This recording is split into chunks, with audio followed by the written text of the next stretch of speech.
In October 2000, the president of Iraq, Saddam Hussein, announced they would no longer be selling oil in US dollars, only in euros.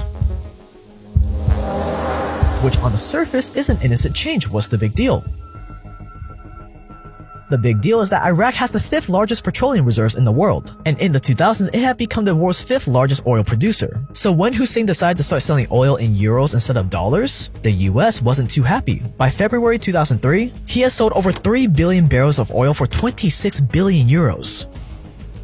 A month later, the US invaded Iraq. My fellow citizens, at this hour, American and coalition forces are in the early stages of military operations to disarm Iraq, to free its people, and to defend the world from grave danger. In an operation ironically called Operation Iraqi Freedom. They overthrew Saddam, and by June, just 4 months later, the country was back to selling oil in dollars. Years later, a number of US officials started to let the truth seep out. Former head of US operations in Iraq, General John Abizaid, said, "Of course it's about oil. We can't really deny that." Former Fed Chairman Alan Greenspan wrote in his memoir that, quote, "I'm saddened that it's politically inconvenient to acknowledge what everyone knows. The Iraq War is largely about oil," end quote. And former Defense Secretary Chuck Hagel said the same in 2007. Quote, "People say we're not fighting for oil. Of course we are," end quote. Venezuela, 2002.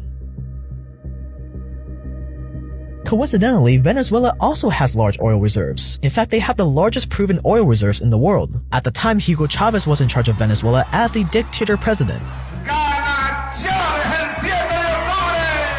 But Chavez, a die-hard anti-American leader, was about to make the same grave mistake that Saddam Hussein made. He planned to start selling oil for euros instead of the mighty American dollar. Well, we can't have that now, can we? So in 2002, the US backed a coup against Chavez, which ultimately failed, but it crippled the country and its economy. Empires are built on oil. Yet despite having the largest oil reserves in the world, today Venezuela is one of the poorest economies in the world.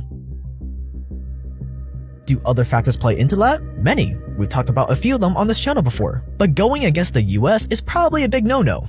Libya, 2009. Eerily similar to Venezuela and Iraq, Libya has the largest oil reserves in Africa, and they weren't doing that bad. They did a great job managing all those oil revenues, building up a 143-ton gold reserve according to WikiLeaks. They had the highest GDP per capita in Africa, and Libya was on track to become the most influential country in Africa. And also similar to Venezuela and Iraq, Muammar Gaddafi, the leader of Libya, suggested all Muslim and African countries buy oil from Libya using a new currency backed by their giant gold reserves instead of US dollars. In other words, they wanted to sell oil in exchange for gold instead of US dollars, and other major African governments were ready to support. But I think we can all guess what happened next.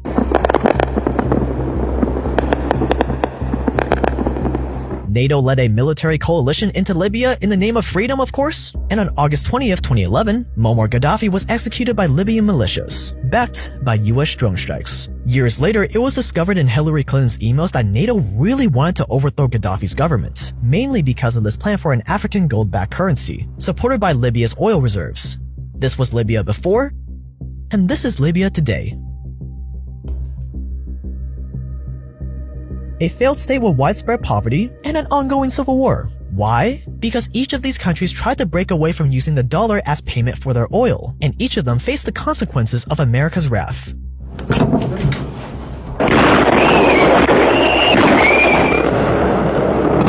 Out of all of them, none were able to recover from America's interventions in the name of freedom and in taking down an axis of evil. And their terrorist allies constitute an axis of evil, servants of evil, the cult of evil, a monumental struggle of good versus evil.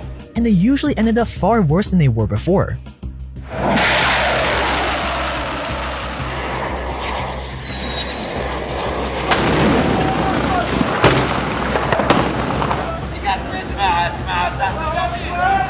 All these countries had problems, but all of these countries had huge economic potential despite their dictator leaders. But as soon as they moved away from selling oil in dollars, the US swooped in and quickly put an end to the party. And they're not alone. Which begs the question, Why is it so important for oil to be only sold in US dollars? What's the big deal? Why is America so quick to liberate people as soon as this oil for dollars arrangement is threatened?